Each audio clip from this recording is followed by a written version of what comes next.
Mi familia se burló de mi fracaso, exigiendo todo en corte.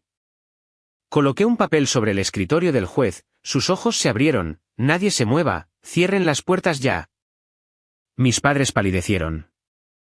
Mi nombre es Camila Vega y a los 34 años, construí un pequeño negocio exitoso solo para ver cómo mi familia intentaba derribarlo todo por la herencia de mi abuela. Nunca imaginé que mis propios parientes de sangre me arrastrarían a los tribunales, acusándome de manipulación y fraude. Pero subestimaron lo que tenía en mi poder. Un documento. Eso fue todo lo que se necesitó para que los ojos del juez se abrieran de par en par antes de que los agentes de policía entraran corriendo por las puertas de la sala del tribunal. Mientras crecía, mi abuela Elena fue mi puerto seguro en una tormenta. Mientras mis padres trabajaban largas horas para llegar a fin de mes, pasé incontables tardes en su encantadora casa de 2 pisos con un porche envolvente y un jardín que olía a romero y lavanda. Ella horneaba galletas Snickerdoodle que llenaban la cocina con calidez de canela mientras me contaba historias sobre cómo llegó a Estados Unidos solo con una maleta y grandes sueños. Elena Mendoza llegó de Escocia en 1955 con solo $20 cosidos en el forro de su abrigo. Trabajó en 3 empleos simultáneamente, de camarera por las mañanas, de contadora por las tardes y limpiando oficinas por la noche. En 5 años, había ahorrado lo suficiente para abrir una pequeña tienda de telas. Ese humilde comienzo se convirtió en Empresas Textiles Mendoza, una compañía que eventualmente suministró materiales a importantes fabricantes de ropa en todo el país. El éxito no se trata de tener suerte, Camila, me decía, con sus ojos azules brillando. Se trata de ver oportunidades donde otros ven obstáculos. Para cuando nací, la abuela Elena era una respetada empresaria. Había sobrevivido a mi abuelo Tomás por casi 20 años, pero nunca se volvió a casar. Tomás fue mi único gran amor, me decía, mostrándome su foto de boda descolorida que guardaba junto a su cama. A diferencia del resto de mi familia, yo no veía a Elena como una cuenta bancaria o un símbolo de estatus. Genuinamente disfrutaba de su compañía. Mientras mi tía Valeria solo visitaba cuando necesitaba dinero para su último procedimiento cosmético, y el tío Óscar aparecía para pedir prestado efectivo para sus inversiones seguras que nunca daban resultado, yo venía todos los domingos solo para pasar tiempo con ella. Cuando tenía 16 años, mis padres se mudaron a 2 horas de distancia por nuevas oportunidades de trabajo. Me quedé con Elena para terminar la escuela secundaria, y nuestro vínculo se profundizó aún más. Ella me enseñó todo sobre negocios, tácticas de negociación, márgenes de ganancia, gestión de empleados, todas las cosas que luego me ayudarían a establecer mi propia consultoría de marketing. Tienes el sentido empresarial, Mendoza, decía con orgullo. Los demás solo quieren el dinero, Mendoza. Los demás eran precisamente el problema. La tía Valeria, la hermana de mi madre, siempre había estado celosa del éxito de Elena. Valeria se casó con Ricardo, un agente de bienes raíces que nunca alcanzó el éxito del que presumía. Su hijo, mi primo Javier, heredó el sentido de derecho de su madre sin heredar ninguna ética de trabajo. A los 30 años, Javier había apostado 2 fondos fiduciarios y constantemente le pedía a Elena que lo rescatara de sus deudas. El tío Óscar, el hijo menor de Elena, había luchado contra el alcoholismo durante décadas. Sus aventuras empresariales fracasaron espectacularmente. El bar deportivo que cerró en 6 meses. La concesionaria de automóviles que quebró. La startup tecnológica que nunca arrancó. Cada fracaso era seguido por una visita llorosa a Elena, quien a regañadientes escribía otro cheque mientras le sermoneaba sobre la responsabilidad. A medida que Elena entraba en sus 80, su salud comenzó a declinar. La artritis hacía que sus dedos, antes ágiles, estuvieran rígidos y dolorosos. Su vista se deterioró, lo que le dificultaba leer las revistas financieras que amaba. Cuando se cayó y se fracturó la cadera a los 84 años, tomé la decisión de poner temporalmente en espera mi creciente negocio y mudarme a su casa para cuidarla. No necesitas hacer esto, protestó. Tienes tu propia vida. Tú también eres mi vida, le dije simplemente, y lo dije en serio. Durante 2 años, gestioné sus medicamentos, la llevé a las citas médicas y la ayudé a moverse por las escaleras. Establecimos nuevos rituales. Noches de cine los lunes con películas clásicas, paseos en coche los miércoles por la tarde al lago y mañanas de sábado en su jardín donde me convertí en sus manos, plantando las flores que ella ya no podía cuidar por sí misma. Durante este tiempo, el resto de la familia rara vez la visitó. Valeria llamaba ocasionalmente, siempre dirigiendo la conversación hacia el testamento de Elena. Javier apareció 2 veces, ambas pidiendo préstamos. Óscar aparecía esporádicamente, a veces sobrio, a veces no. En sus últimos meses, Elena se volvió más reflexiva y ocasionalmente misteriosa. «He hecho arreglos», me dijo una noche mientras veíamos el atardecer desde su porche. «Cuando llegue el momento, todo estará claro». «¿Qué arreglos?», pregunté. Ella me palmeó la mano. «Solo sé que lo veo todo, Camila. Siempre lo he hecho. No te preocupes por los buitres. Me he asegurado de que no obtengan lo que no merecen». En ese momento, no entendí lo que quería decir. Estaba más preocupada por hacerla sentir cómoda que por descifrar mensajes crípticos. Desearía haber hecho más preguntas. Podría haberme preparado para lo que vendría. La última conversación coherente que tuvimos fue sobre la confianza. «El dinero muestra los verdaderos colores de las personas», susurró, su voz frágil, pero su mente aún aguda. «Observa cuidadosamente quién celebra tu éxito y quién lo resiente. Eso te dice todo lo que necesitas saber sobre su carácter». Esas palabras resultarían proféticas de maneras que no podía imaginar. Elena falleció pacíficamente una mañana de martes en abril. Yo estaba sosteniendo su mano, leyendo en voz alta Jane Eyre, su novela favorita, cuando tomó un último aliento y se fue. La habitación pareció vaciarse de algo esencial en el momento en que se fue, como si su notable espíritu se hubiera llevado toda la luz consigo. Las primeras 24 horas pasaron en una niebla de lágrimas y llamadas telefónicas. Contacté a la funeraria, llamé a los familiares y me senté sola en su jardín, tratando de absorber la realidad de que se había ido. Mi dolor era un dolor físico, un vacío que me dificultaba respirar. La familia llegó como un frente de tormenta. Valeria entró con sollozos dramáticos que se detuvieron sospechosamente rápido cuando pensó que nadie la estaba mirando. Javier vestía un traje negro que aún tenía la etiqueta de precio parcialmente pegada, como si planeara devolverlo después del funeral. Óscar apareció oliendo a whisky y loción para después de afeitar, con los ojos inyectados en sangre. «¡Qué tragedia!», anunció Valeria a todos los que querían escuchar en la funeraria. Mi madre y yo éramos tan cercanas. Me mordí la lengua, recordando los meses en que Valeria ni siquiera había llamado para preguntar por la salud de Elena. El funeral fue bien asistido. Elena había sido respetada en la comunidad empresarial y querida por sus empleados. Antiguos trabajadores viajaron desde todo el país para presentar sus respetos. Los socios de negocios enviaron enormes arreglos florales. Incluso el alcalde hizo acto de presencia, hablando brevemente sobre las contribuciones de Elena a las organizaciones benéficas locales. Durante el servicio, noté a mis familiares escaneando la habitación, notando quién era importante, quién representaba dinero o conexiones. Durante el elogio que pronuncié, Valeria consultó su reloj 3 veces. La recepción posterior se celebró en la casa de Elena. Mientras yo agradecía a la gente por venir, atrapé a Javier escabulléndose escaleras arriba. 15 minutos después, reapareció con aspecto frustrado. Cuando subí más tarde para tener un momento a solas, noté que los cajones del escritorio de Elena estaban ligeramente abiertos y los papeles parecían revueltos. Más tarde esa noche, después de que la mayoría de los invitados se hubieran ido, escuché una conversación entre Valeria y Óscar en la cocina. «La lectura del testamento está programada para el viernes», decía Valeria. «Ricardo sabe que el albacea dice que Elena valía al menos 15 millones». «No tenía idea de que era tanto», respondió Óscar. «El negocio textil, las propiedades inmobiliarias, las inversiones. Se suma. La pregunta es, ¿cuánto recibirá Camila?» Ha estado interpretando el papel de nieta devota de manera bastante convincente. Sus palabras dolieron como golpes físicos. ¿Rutina?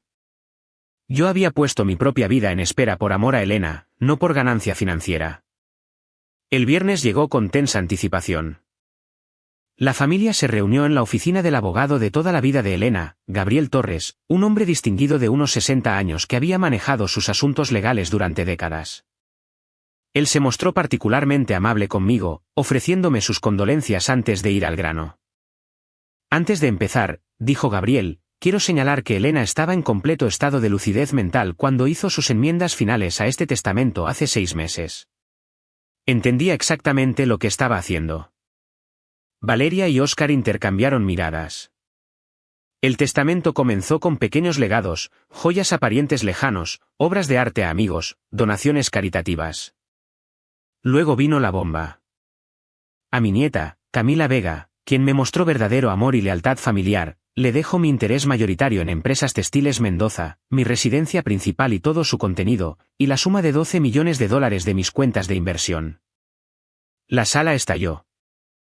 Valeria saltó de su asiento, el rostro contorsionado por la rabia. Esto es indignante. Fue manipulada. Óscar derribó un vaso de agua. Camila la convenció de que nos excluyera. Mi madre nunca haría esto. El rostro de Javier se había puesto de un tono morado alarmante. Ese es nuestro dinero familiar. Gabriel levantó las manos pidiendo silencio. Hay disposiciones para otros miembros de la familia. Esas disposiciones eran significativamente menores. $200,000 cada uno para Valeria, Óscar y Javier, además de algunas joyas y recuerdos personales. Esta es la decisión de Elena, tomada con clara intención, terminó Gabriel con firmeza. Impugnaremos esto, me siseó Valeria. No te saldrás con la tuya. Más tarde esa tarde, regresé a la casa de Elena, ahora legalmente mi casa, y encontré la puerta trasera desbloqueada. Dentro, los cajones habían sido abiertos, los libros sacados de los estantes y los cojines desplazados. Alguien había estado buscando algo. En el estudio de Elena, noté una pequeña caja fuerte empotrada en la pared detrás de una pintura que nunca había visto moverse antes. Estaba cerrada con llave y no tenía idea de dónde encontrar la llave. Al salir de la casa esa noche, encontré una nota metida debajo del limpiaparabrisas. En letras mayúsculas, decía, renuncia a lo que no es tuyo o te arrepentirás. De pie en la oscura entrada, sentí un escalofrío que no tenía nada que ver con el aire de la tarde. Esto era solo el principio. 3 meses después del funeral de Elena, el conflicto familiar se había transformado de resentimiento latente a una guerra abierta. Empresas Textiles Mendoza continuaba operando bajo el equipo de gestión provisional que Elena había establecido antes de su muerte. Pero la transición a mi liderazgo estaba resultando difícil en medio de los desafíos legales. Mis intentos de razonar con los familiares individualmente habían fracasado espectacularmente. Invité a Valeria a almorzar en su restaurante de lujo favorito, con la esperanza de encontrar un terreno común. Sé que estás molesta por el testamento, comencé con cuidado, pero estoy segura de que podemos llegar a un acuerdo que honre lo que la abuela quería y al mismo tiempo. Ahorra tu aliento, me interrumpió Valeria, sus uñas perfectamente cuidadas golpeando su vaso de agua. ¿Crees que no sé lo que hiciste? 2 años jugando a la enfermera mientras le llenabas la cabeza de mentiras sobre nosotros. Elena nunca me habría excluido si no la hubieras envenenado contra su propia hija. Eso no fue lo que pasó. Tenemos testigos, Camila. Personas que vieron cómo la aislaste, controlaste a quien podía ver. Se inclinó hacia adelante, la voz bajando a un susurro venenoso. Esto no ha terminado. Ni por asomo. Mi reunión con Javier en una cafetería local fue aún peor. Sabes que estoy endeudado, dijo de inmediato, sin molestarse en los saludos. La abuela también lo sabía. Ella habría querido que me ayudaras. Me encantaría ayudarte a encontrar asesoramiento financiero, ofrecí.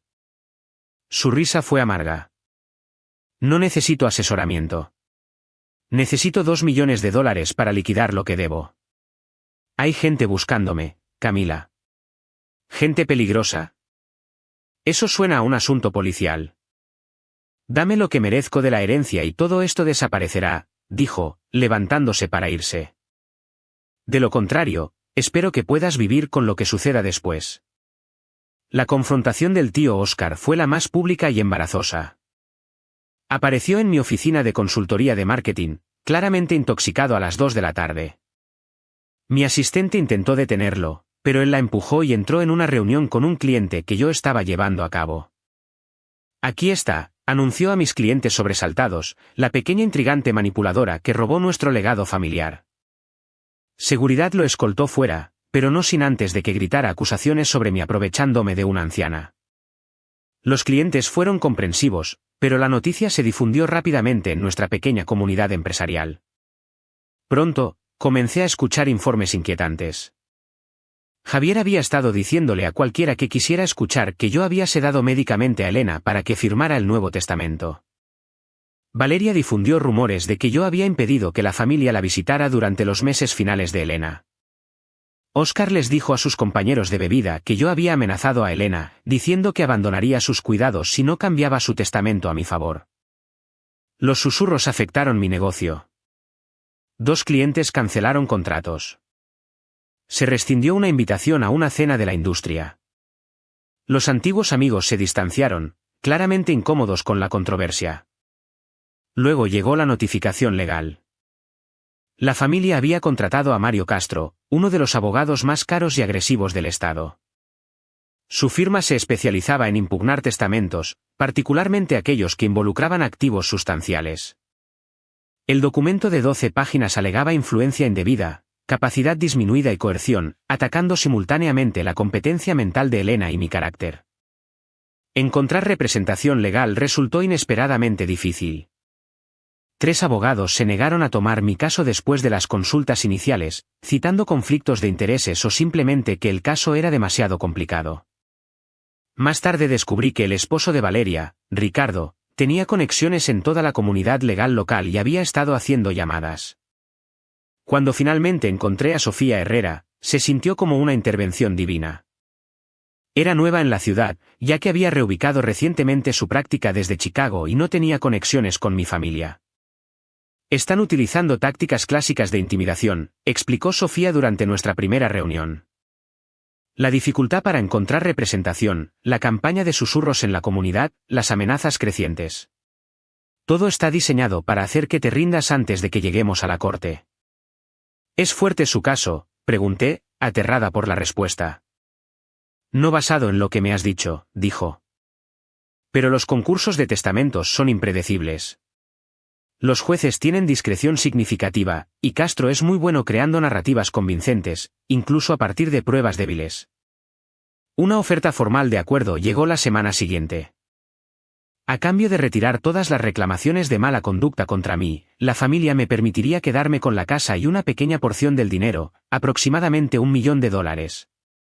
Ellos tomarían el control del negocio y los 11 millones restantes. Esta es su primera oferta, explicó Sofía. Esperan que estés lo suficientemente asustada como para aceptarla. No les daré nada, dije con firmeza. Esto no se trata del dinero. Se trata de honrar lo que Elena quería. Mientras organizaba la oficina de Elena, descubrí registros financieros que revelaban un patrón alarmante. Durante la última década, Valeria había pedido prestado casi $300,000 a Elena. Javier había recibido préstamos por un total de más de $500 000, ninguno reembolsado. A Óscar se le había dado casi $1 millón para sus fracasadas aventuras empresariales. Ya estaban obteniendo su herencia, le dije a Sofía, mostrándole los registros. Elena los estaba manteniendo mientras estaba viva. Esto es útil, dijo Sofía, agregando los documentos a nuestro creciente archivo. Establece un patrón de dependencia financiera y podría explicar su motivación para impugnar el testamento. A medida que se acercaba la fecha del juicio, mi aislamiento se intensificó. Personas que conocía de toda la vida cruzaban la calle para evitar hablar conmigo. La narrativa de la familia estaba ganando en el tribunal de la opinión pública. Una noche, recibí un mensaje de texto de un número desconocido. Sabemos lo de la caja fuerte. Danos lo que hay dentro o de lo contrario. Cambié las cerraduras de la casa al día siguiente. Con una fecha de juicio inminente a solo 6 semanas de distancia, me lancé a preparar la casa de Elena para una posible venta. No porque quisiera vender el preciado hogar, sino porque Sofía me aconsejó que estuviera lista para cualquier resultado. Mientras ordenaba el armario del dormitorio de Elena, encontré un diario encuadernado en cuero metido dentro de una sombrerera. El diario abarcaba los últimos 5 años de la vida de Elena. Su letra, progresivamente más temblorosa a medida que avanzaban las páginas, documentaba sus pensamientos, decisiones de negocios, y cada vez más, sus preocupaciones sobre los miembros de la familia. 15 de octubre. Valeria visitó hoy. A los 10 minutos, estaba preguntando sobre invertir en el nuevo proyecto de desarrollo de Ricardo. Cuando le pedí un plan de negocios, se ofendió. ¿No confías en tu propia hija?, preguntó. La confianza no tiene nada que ver con el sentido comercial, algo que Ricardo nunca ha demostrado. 3 de diciembre. Vino Javier. Otra deuda de juego. La pagué después de que se echó a llorar por las amenazas de su corredor de apuestas. Esta es la última vez. Lo he dicho antes, pero ahora lo digo en serio. Necesita enfrentar las consecuencias. 28 de febrero. Óscar estaba intoxicado a las 2 de la tarde. Derribó mi jarrón de cristal y ni siquiera se dio cuenta. Cuando volví a mencionar la rehabilitación, salió furioso. Más tarde llamó pidiendo dinero para salir del paso. Me negué. Dijo que yo estaba muerta para él. Si al menos Camila no estuviera viajando por negocios esta semana. Sus visitas son mi única verdadera alegría últimamente. Las entradas más inquietantes vinieron del año anterior a su muerte. 10 de mayo. He tomado una decisión. Camila heredará la mayor parte de mi patrimonio. Los demás han recibido más que suficiente a lo largo de los años sin nada que mostrar. Valeria estará furiosa. Necesito tomar precauciones. 17 de junio. Me reuní con Gabriel para actualizar mi testamento. También hablé con Marco en el banco. Está documentando todos los préstamos a los miembros de la familia. Le he dado instrucciones de preparar un historial financiero completo que se remonta a 10 años. 3 de septiembre. Valeria trajo a Ricardo inesperadamente. Mientras ella me distraía en la cocina, él estuvo solo en mi estudio durante 15 minutos. El cajón de mi escritorio estaba ligeramente entreabierto después. Revisé mis documentos financieros. No falta nada, pero algo se siente mal. La entrada final, fechada solo 2 semanas antes de su muerte, me produjo un escalofrío. 22 de marzo. He reunido todo. La llave está en mi collar. El del pequeño medallón de plata que me regaló Tomás. Camila sabrá qué hacer cuando llegue el momento. He visto cómo me miran ahora, no como su madre o abuela, sino como una cuenta bancaria a la que están esperando acceder. Solo Camila me ve. Estoy tan cansada. El diario era una mina de oro de evidencia, pero también me rompió el corazón. Elena había sido más consciente de las maquinaciones de la familia de lo que me había dado cuenta. Esa noche, mi teléfono sonó con un número desconocido. «Camila Vega», preguntó la voz de una mujer. «Sí, soy yo. Soy Andrea Santos. Fui la enfermera de salud en el hogar de su abuela durante su último año». Recordaba a Andrea, una mujer amable y eficiente que había venido 3 veces por semana para ayudar con la fisioterapia de Elena. «He estado siguiendo las noticias sobre el concurso de testamentos», continuó. «Hay algo que debes saber. Su tío Óscar y su primo Javier visitaron a su abuela el día antes de que ella cambiara su testamento. Los escuché amenazándola». «¿Amenazándola cómo?», pregunté, mi mano apretándose contra el teléfono. «Dijeron que si ella no ajustaba sus planes patrimoniales para ser más justos, la declararían incompetente y tomarían el control de sus asuntos». Su abuela estaba asustada pero resuelta. Después de que se fueron, llamó a su abogado inmediatamente. Andrea aceptó proporcionar una declaración jurada, otra pieza crucial de evidencia. Al día siguiente, me reuní con Marco Soto, el contador de Elena durante más de 20 años. Llegó a nuestra reunión con una carpeta gruesa. Elena me pidió que preparara esto unos 8 meses antes de que falleciera, explicó, deslizando la carpeta sobre la mesa. Ella dijo, «Puede que lo necesites algún día». Dentro había un historial financiero detallado que mostraba patrones sospechosos. Grandes retiros de las cuentas de Elena coincidían frecuentemente con las visitas familiares. Los cargos de tarjetas de crédito aparecían en restaurantes y boutiques caros en los días posteriores a las visitas de Valeria. Los retiros de efectivo coincidían con las fechas de las desesperadas apariciones de Javier. ¿Ella lo sabía?, pregunté, aturdida por la meticulosa documentación. A Elena no se le escapaba mucho, dijo Marco con una sonrisa triste. Estaba en conflicto sobre documentar esto. No quería pensar mal de su familia, pero quería que la verdad se preservara. Esa noche, recordé la mención del diario de Elena sobre una llave de collar. La había visto usar un medallón de plata a lo largo de mi infancia, pero no había pensado en su paradero. Después de horas de búsqueda, lo encontré en un joyero en el cajón de su mesita de noche. El medallón contenía una llave diminuta. Con manos temblorosas, fui a la caja fuerte en su estudio. La llave encajó perfectamente. Dentro había varias unidades USB, una carpeta de documentos y una carta dirigida a mí con la letra de Elena, para Camila. Úsalo si es necesario. Las unidades USB contenían grabaciones de audio que Elena había hecho. De alguna manera, se las había arreglado para grabar conversaciones con miembros de la familia sin su conocimiento. Valeria exigiendo dinero para una casa de vacaciones. Javier rogando por efectivo para pagar a los corredores de apuestas. Óscar insistiendo airadamente en que merecía una herencia anticipada. Lo más impactante fue una grabación de Valeria y Ricardo discutiendo planes para impugnar el testamento casi un año antes de la muerte de Elena. Cuando la anciana finalmente estire la pata, alegaremos que Camila la manipuló, se escuchaba claramente la voz de Ricardo. No importa si es verdad. Para cuando los tribunales se den cuenta, ella estará dispuesta a conformarse solo para terminar con la pesadilla. La carpeta de documentos contenía acuerdos de préstamo firmados por miembros de la familia, ninguno de los cuales había sido reembolsado. También había fotos. Javier saliendo de un casino el día después de afirmar que necesitaba dinero para facturas médicas. Valeria usando un nuevo collar de diamantes comprado con la tarjeta de crédito de Elena. Óscar vendiendo muebles de la casa del lago de Elena que él afirmó que le habían regalado. Lo más condenatorio fue un informe de un investigador privado que Elena había encargado.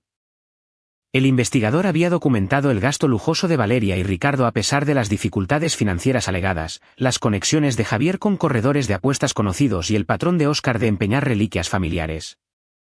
Elena había reunido un caso hermético, probando las verdaderas motivaciones de la familia. Llamé a Sofía inmediatamente. Después de revisar todo, se mostró cautelosamente optimista. Esto cambia completamente nuestra estrategia, dijo.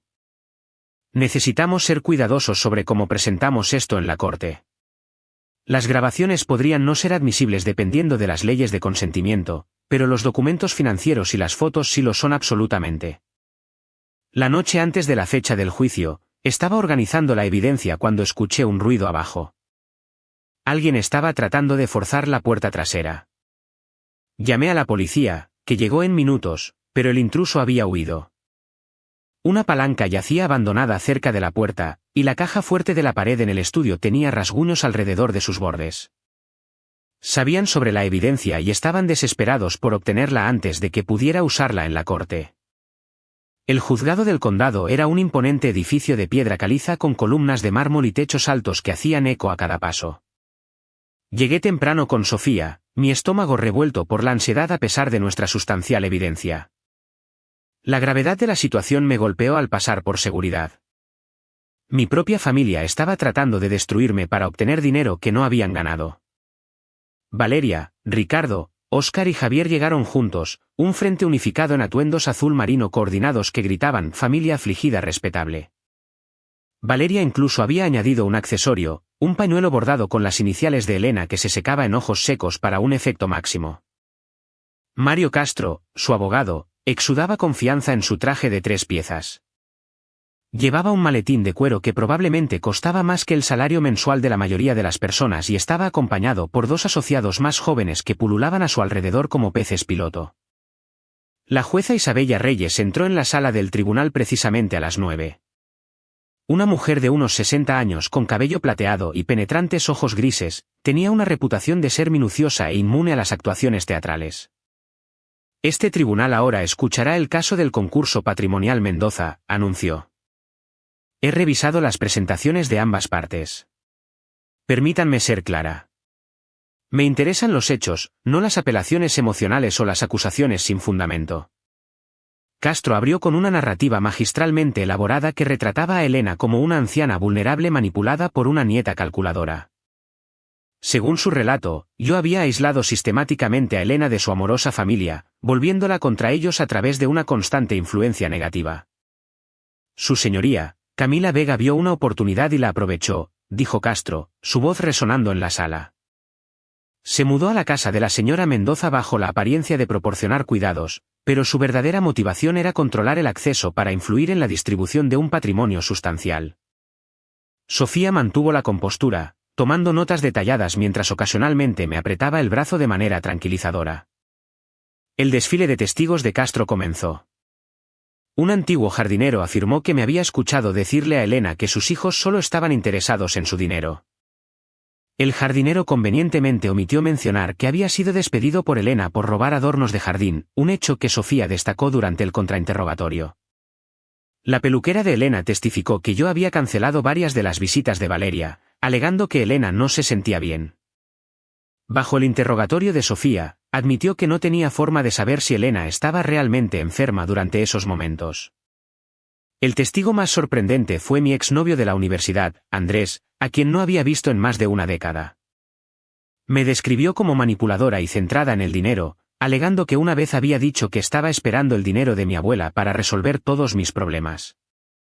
Su testimonio se sintió como un golpe físico hasta que Sofía reveló durante el contrainterrogatorio que Andrés había aceptado recientemente un trabajo en una empresa propiedad de Ricardo.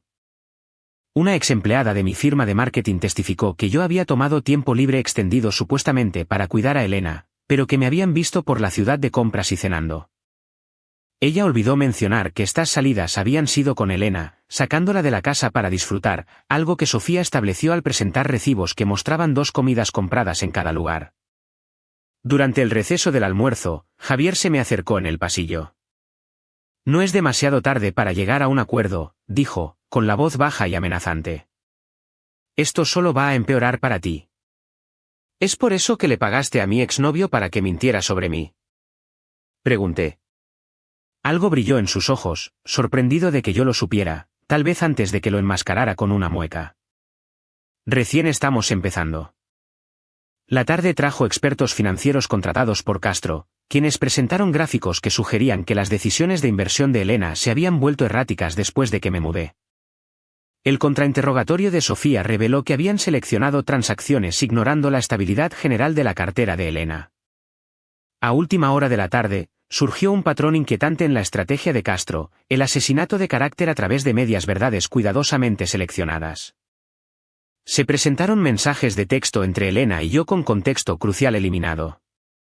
Se mostraron fotos de Elena con aspecto cansado como evidencia de su declive mental mientras yo ejercía influencia indebida. Cuando la corte levantó la sesión por el día, me sentí derrotada a pesar de las garantías de Sofía de que aún no habíamos presentado nuestro caso. Están cargando con sus argumentos más fuertes al principio, explicó mientras caminábamos hacia su coche. Es una táctica estándar. Mañana, comenzamos nuestra defensa, y ahí es cuando introduciremos la evidencia de Elena. Esa noche, sonó mi teléfono. Era el doctor Héctor Cruz, el médico de cabecera de Elena durante los últimos 15 años. Camila, he estado fuera del país en una conferencia médica, dijo. Acabo de escuchar sobre el concurso de testamentos. Quiero testificar. ¿Sobre qué?, pregunté. Realicé las evaluaciones cognitivas de Elena cada 3 meses durante sus últimos 2 años. Estaba tan lúcida como siempre hasta el final. Tengo todas las pruebas documentadas. Nadie podría haberla manipulado. Era demasiado inteligente para eso. Me dormí esa noche agarrando el medallón de Elena, extrayendo fuerza de la conexión con ella. Mañana se determinaría si sus deseos finales serían honrados o anulados.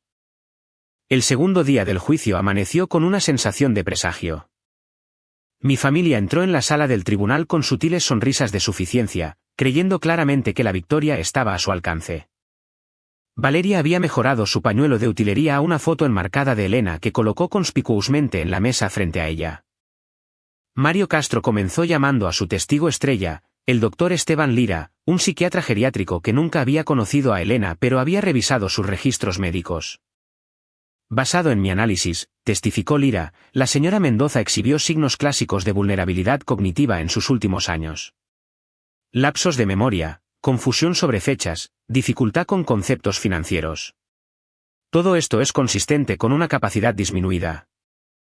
El contrainterrogatorio de Sofía fue quirúrgico. Doctor Lira, ¿ha hablado con el médico tratante real de la señora Mendoza? No, no lo he hecho. Entonces, su evaluación se basa únicamente en registros médicos parciales proporcionados por el abogado de la parte demandante. Sí, pero... Doctor Lira, ¿sabe usted que el médico real de la señora Mendoza testificará más tarde hoy sobre las evaluaciones cognitivas que él personalmente realizó?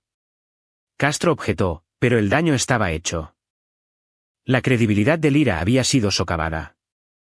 Luego vino el dramático testimonio de Valeria. Se secó las lágrimas mientras describía su estrecha relación con Elena y su conmoción por ser excluida del testamento. Mi madre y yo hablábamos a diario, afirmó Valeria. Ella me confiaba todo. Luego Camila se mudó y, de repente, mi madre ya no quería hablar conmigo. Cuando visitaba, Camila siempre estaba merodeando, escuchando cada palabra. El contrainterrogatorio de Sofía reveló que Valeria había visitado a Elena exactamente 8 veces en los 2 años anteriores a su muerte, según los diarios y las entradas del calendario de Elena.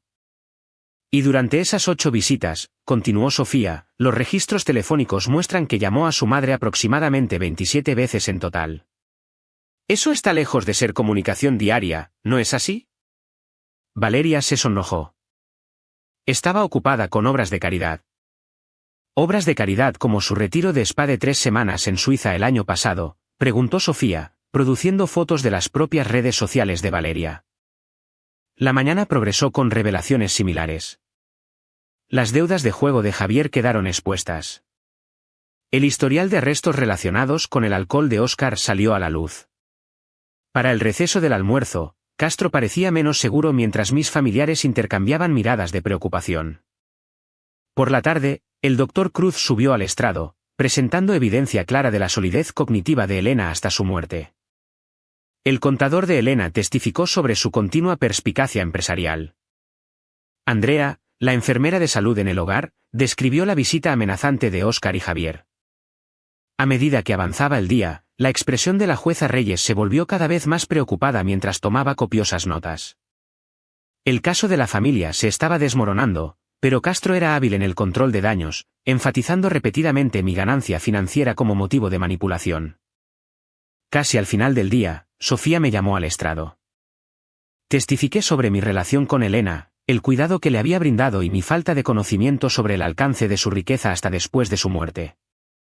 Camila, preguntó Sofía, ¿alguna vez intentó influir en las decisiones de su abuela sobre su testamento? Nunca, dije con firmeza. Apenas lo discutimos. Elena era muy reservada sobre los asuntos financieros hasta el final. El contrainterrogatorio de Castro fue agresivo. Presentó una foto mía en el banco de Elena, sugiriendo que yo había estado accediendo a sus cuentas de manera inapropiada.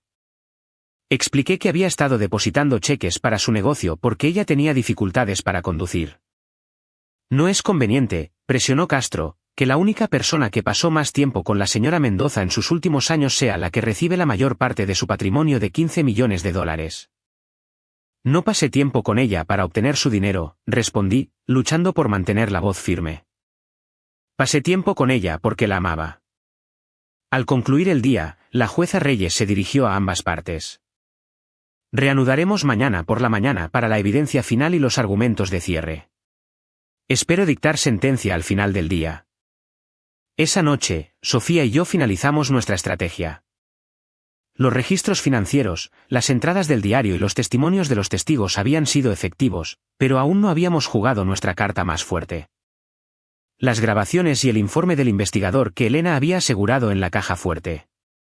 Lo guardamos para el final, decidió Sofía. ¿Máximo impacto? El último día comenzó con Castro presentando a su contador forense, quien testificó sobre patrones sospechosos en las finanzas de Elena después de que me mudé. El contrainterrogatorio de Sofía rápidamente estableció que estos patrones eran en realidad consistentes con los hábitos de gasto anteriores de Elena. Valeria subió al estrado nuevamente para lo que Castro llamó testimonio aclaratorio. Su actuación fue aún más emocional que antes, con una voz temblorosa y pausas ocasionales para recomponerse. Mi madre nunca habría querido que nuestra familia se destrozara así, dijo, mirándome directamente con acusación. Camila ha destruido nuestro legado familiar para su propia ganancia.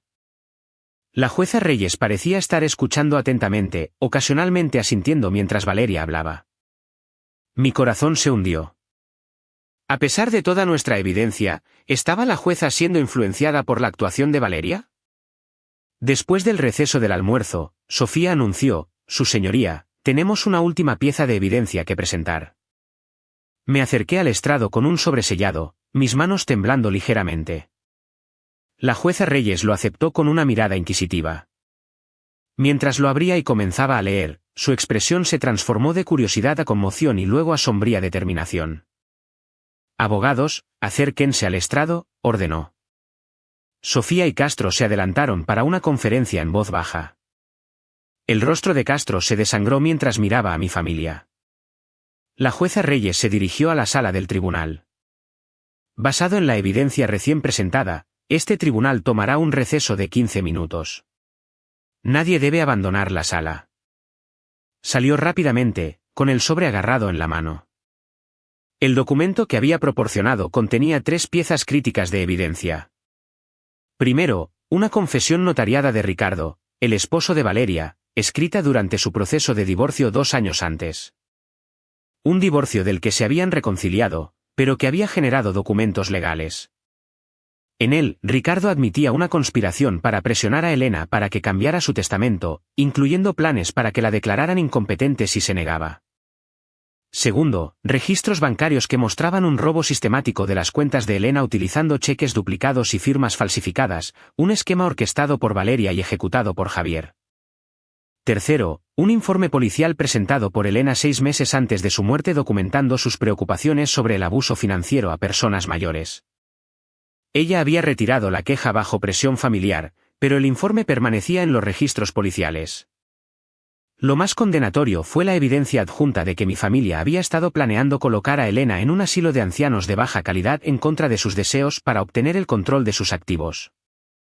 Un plan documentado en correos electrónicos entre Valeria y una instalación conocida por sus estándares mínimos de cuidado. Cuando la jueza Reyes regresó, estaba acompañada por 4 agentes de policía. Basado en la evidencia presentada a este tribunal, ordeno la detención inmediata de Valeria Henderson, Ricardo Henderson, Óscar Mendoza y Javier Henderson para interrogatorio con respecto a posible abuso de ancianos, fraude financiero y conspiración. La sala del tribunal estalló. Valeria gritó, «¡Esto es ridículo!». Camila plantó esa evidencia. Esas grabaciones se suponía que debían ser destruidas. Su admisión inadvertida silenció la sala. Acababa de confirmar el conocimiento de evidencia que no debería haber sabido que existía a menos que fuera realmente culpable. Óscar se abalanzó hacia la puerta, pero fue rápidamente interceptado por un oficial. Javier se desplomó en su silla, con la cabeza entre las manos. Ricardo comenzó a susurrar frenéticamente a Castro, quien se apartó con una mirada de disgusto. La jueza Reyes golpeó su mazo repetidamente para pedir orden. Este tribunal no encuentra mérito alguno en la impugnación del testamento de Elena Mendoza. El testamento se mantiene tal como está escrito, con todos los activos a distribuirse de acuerdo con sus deseos claramente expresados. Además, remito este asunto a la oficina del fiscal de distrito para una investigación criminal. Miró directamente a mí con compasión inesperada. Señorita Vega, este tribunal se disculpa por la terrible experiencia que ha soportado. Su abuela estaría orgullosa de cómo ha defendido sus deseos finales. Mientras la policía se llevaba a mis familiares, Valeria se giró para lanzarme una acusación final. Las palabras murieron en sus labios cuando me vio sosteniendo el medallón de plata de Elena. En ese momento, finalmente lo entendió. Elena había estado varios pasos por delante de ellos todo el tiempo. Los meses siguientes a la dramática confrontación en la sala del tribunal trajeron tanto resolución como transiciones difíciles. La investigación criminal avanzó rápidamente, impulsada por la meticulosa documentación de Elena. Valeria y Ricardo enfrentaron cargos de delito grave por abuso financiero de ancianos y conspiración, y finalmente aceptaron un acuerdo de culpabilidad que incluía restitución, libertad condicional y servicio comunitario. Javier recibió una sentencia más leve a cambio de testificar contra sus padres. Óscar ingresó en rehabilitación por mandato judicial como parte de sus requisitos de libertad condicional. De pie en el jardín de Elena una mañana de primavera, observando los tulipanes que ella había plantado emerger, sentí emociones encontradas. Vindicación, sí, pero también una profunda tristeza. La herencia había revelado el verdadero carácter de mi familia, tal como Elena había advertido que podría suceder. Ninguna cantidad de dinero podría reemplazar los lazos familiares que se habían roto irrevocablemente. ¿Qué hago ahora, abuela?, susurré a la suave brisa que agitaba las campanillas de jardín que ella había amado. La respuesta llegó no en palabras, sino en inspiración. Elena había construido su negocio no solo por ganancias, sino para crear algo significativo. Yo podía hacer lo mismo con su legado. Trabajando con Gabriel Torres, el abogado de Elena, establecí la Fundación Elena Mendoza para el cuidado y protección de ancianos. Utilizando una porción significativa de la herencia, la fundación financiaría una mejor capacitación para los proveedores de cuidado de ancianos, asistencia legal para personas mayores que enfrentan explotación financiera y programas comunitarios para reducir el aislamiento entre los ancianos. Elena lo habría aprobado, dijo Gabriel cuando compartí el plan. Ella siempre dijo que el dinero debería trabajar para el bien. La primera iniciativa de la fundación fue asociarse con un departamento de policía local para crear una unidad de prevención de fraude a ancianos. La segunda fue establecer un programa de becas para estudiantes de enfermería especializados en atención geriátrica. Sanar mis propias heridas emocionales resultó más desafiante que gestionar la herencia. Encontré apoyo en un lugar inesperado, un grupo para sobrevivientes de distanciamiento familiar. Las reuniones 2 veces al mes con otros que entendían el dolor único de la traición familiar me ayudaron a procesar mi pena e ira. La sangre no siempre significa lealtad, nos recordaba a menudo nuestra facilitadora de grupo. La familia es en última instancia sobre quién actúa como familia. Poco a poco, me reconecté con los verdaderos amigos de Elena, personas que se habían preocupado genuinamente por ella, no por su dinero. Margarita, su compañera de bridge de 20 años, compartió historias que nunca había escuchado sobre los días de juventud de Elena. Jacobo, su mentor de negocios, reveló cómo Elena había financiado discretamente las educaciones universitarias de los hijos de los empleados. Estas relaciones me ayudaron a ver más dimensiones de la notable mujer que había moldeado mi vida. 6 meses después del juicio, mientras renovaba la casa de Elena para hacerla verdaderamente mía, descubrí un último regalo. Detrás de un ladrillo suelto en la pared del jardín, el lugar favorito de Elena para pensar, había un recipiente impermeable que contenía una carta escrita a mano fechada solo semanas antes de su muerte. Mi querida Camila, si estás leyendo esto, entonces la tormenta ha llegado y, con suerte, ha pasado. He visto a mis hijos y nieto tomar decisiones cada vez más problemáticas a lo largo de los años. Decisiones impulsadas por el derecho en lugar del esfuerzo.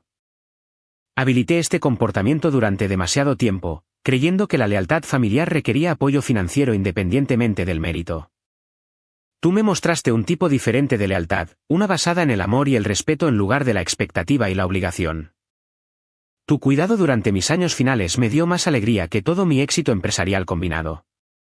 Me he preparado para la batalla que probablemente seguirá a mi fallecimiento. La evidencia en la caja fuerte debería protegerte de sus planes. Úsala si es necesario, pero no dejes que la amargura te consuma después. Aferrarse a la ira solo les da un poder continuo sobre tu felicidad. Recuerda que la verdadera riqueza no se mide en dólares, sino en cómo tocamos las vidas de otros. Siempre has entendido esto intuitivamente.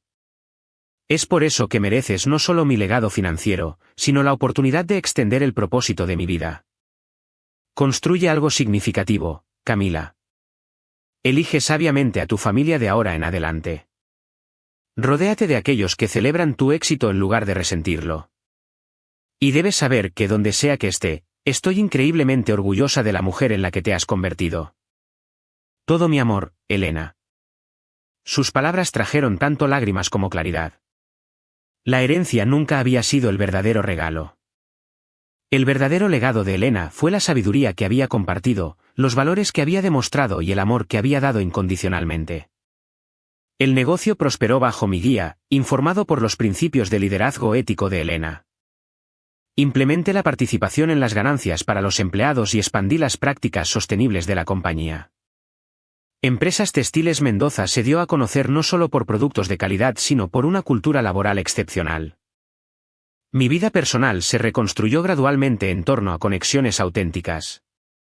Vendí mi consultoría de marketing para centrarme completamente en el negocio textil y el trabajo de la fundación. La comunidad que una vez me había evitado durante el concurso de testamentos reconoció lentamente la verdad a medida que los casos criminales ocupaban los titulares.